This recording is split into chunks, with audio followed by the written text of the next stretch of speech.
Selamat pagi. Pada hari ini kita bersama-sama lagi dengan program Mana Gereja Toraja Mamasa Klasis Makassar. Dan hari ini kita semua diberi kekuatan oleh Tuhan, kesehatan. Karena itu firman Tuhan hari ini akan kita baca dari 1 Korintus pada pasalnya yang ke-9, ayatnya yang ke-19. Namun sebelum kita membaca kebenaran firman Tuhan, mari kita satukan hati kita berdoa. Kami mengangkat syukur ya Tuhan untuk pagi hari ini, karena kuat-Mu lah yang memampukan kami semua, sehingga kami rindu untuk senantiasa berhadapan dengan kasih dan kemurahan-Mu melalui hari yang Tuhan karuniakan. Karena itu biarlah firman-Mu tidak hanya tersimpan, izinkan kami membuka kebenaran-Mu, Alkitab kebenaran-Mu, dan Engkau pimpin kami dengan kuat kuasa Roh-Mu. Sehingga melalui kebenaran firman kami senantiasa disegarkan oleh iman yang terus berpengharapan di dalam Engkau. Kuduslah perkataan-Mu, layakkanlah kami Tuhan, kami tunduk berserah dalam kasih Kristus Yesus, firman yang hidup. Amin. 1 Korintus pada pasalnya yang ke-9 ayat 19 berkata demikian. Sungguh pun aku bebas terhadap semua orang, aku menjadikan diriku hamba dari semua orang, supaya aku boleh memenangkan sebanyak mungkin orang. Demikian firman Tuhan. Amin.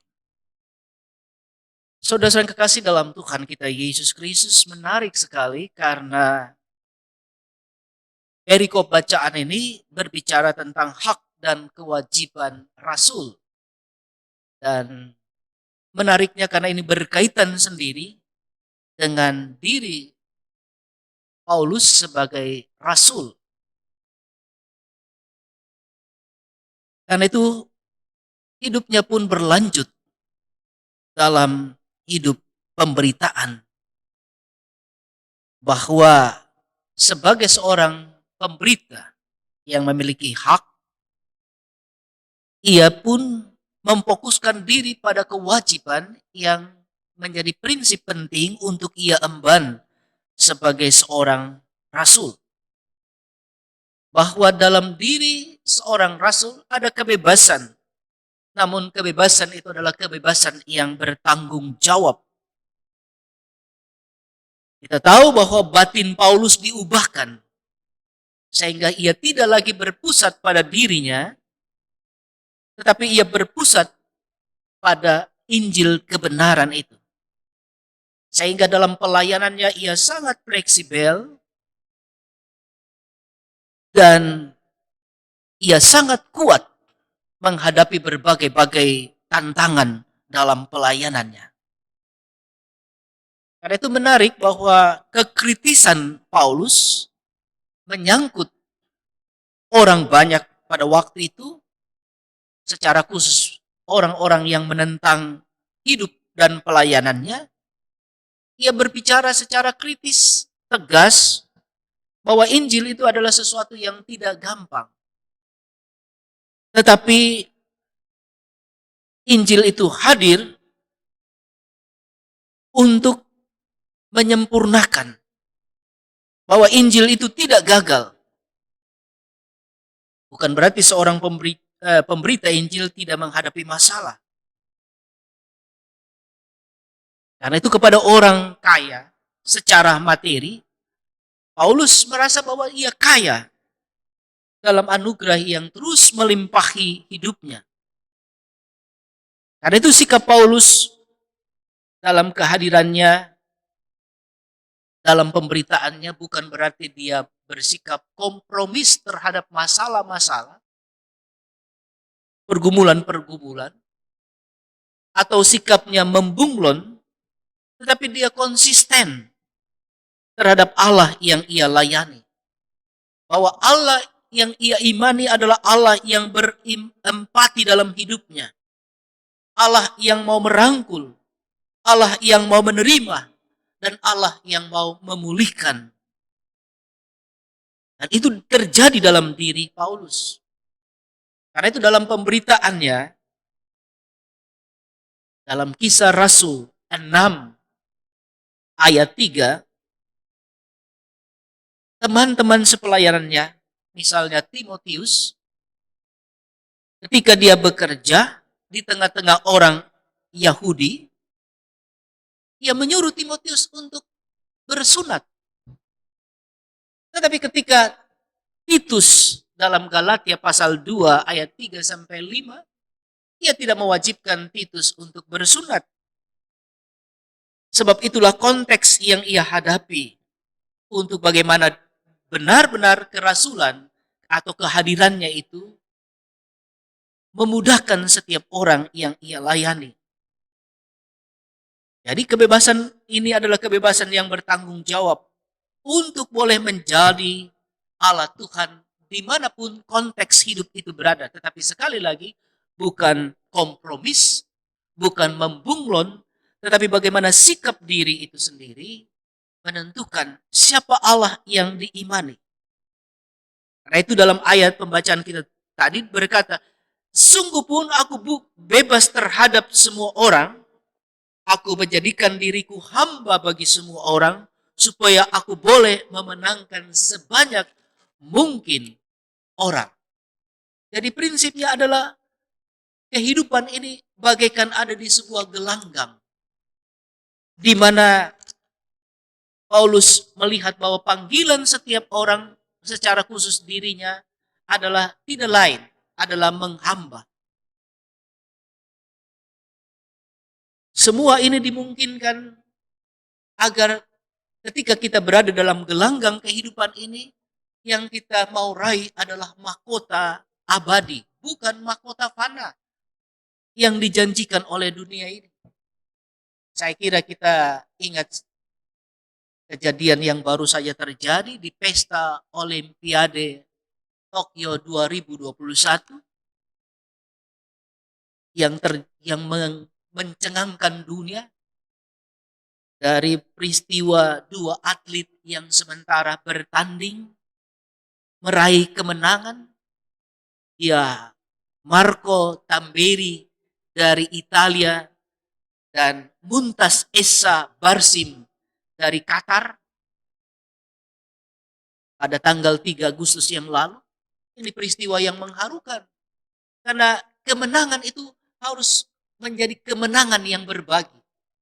Kemenangan yang membawa sukacita. Kemenangan yang senantiasa harus diraih oleh setiap orang dalam pengharapannya kepada kasih Tuhan. Karena itu bagi Paulus dia berkata, segala sesuatu ini aku lakukan karena Injil, supaya aku mendapat bagian di dalamnya. Karena itu bagi Paulus, tiap-tiap orang yang turut mengambil bagian dalam pertandingan atau gelanggang kehidupan adalah pertama ia menguasai dirinya dalam segala hal. Karena itu penguasaan diri sangat penting untuk kita boleh menjalani tugas sebagai seorang hamba. Dimanapun, dalam konteks apapun. Sehingga kebenaran itu harus menjadi sukacita, menjadi milik orang yang terbagi karena kehadiran kita yang boleh membawa kabar baik. Injil adalah kabar baik. Kabar yang bukan mengecewakan dari diri seseorang yang membawa kabar baik. Disinilah Paulus tampil dalam perjalanan waktu kehidupan yang Tuhan anugerahkan. Ia berpegang bahwa semua ini karena kasih dan kekuatan Injil. Sehingga dia tidak hanya mau memenangkan dirinya, tetapi dia mau memenangkan orang lain.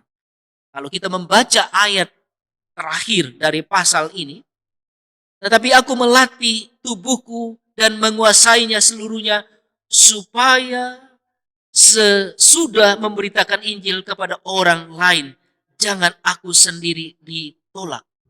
Ako ado enimos. Jangan supaya ia gagal. Karena itu saudara kasih, supaya Anda tidak gagal dalam gelanggang kehidupan, utamakan Injil kebenaran yang membawa sukacita, bukan ego diri, tetapi pada prinsip-prinsip Kristus. Seperti itulah dedikasi, hidup, loyalitas. Ada hak, tetapi yang utama adalah sebuah kewajiban untuk boleh menjadi hamba yang terus berbagi tentang kebenaran di mana saja kita ditempatkan. Disitulah Injil selalu harus hidup dalam gairah kita yang terus mau memberitakan Injil sebagai kemenangan dalam gelanggang kehidupan kita.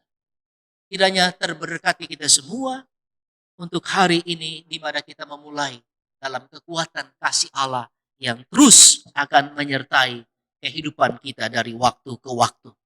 Terpuji firman-Nya. Amin. Baiklah, kita bersama-sama menyatukan hati, kita berdoa. Kehadirat-Mu Tuhan Allah, kami kembali tunduk kepala, membawa diri hidup kami. Tuhan kenal siapa kami. Karena itu berbicaralah lebih jauh Tuhan, dalam kekayaan kami memaknai panggilan kami sebagai seorang hamba, sehingga hidup pemberitaan terus kami dapat lakukan di mana saja ketika Tuhan hadirkan kami di sudut-sudut kehidupan sekalipun di dunia ini. Menangkan kami Tuhan Allah dalam berbagai-bagai persoalan dalam pergumulan ini.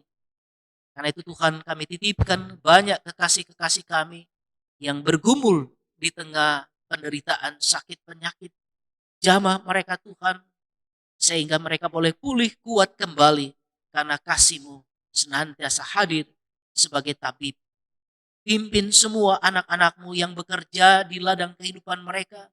Mungkinkan mereka boleh hadir sebagai hamba daripada Tuhan, sehingga mereka pun boleh memenangkan sebanyak mungkin orang dalam kemerdekaan, dalam kebebasan Injil yang telah membebaskan sebagai berita hidup, berita yang membawa sukacita.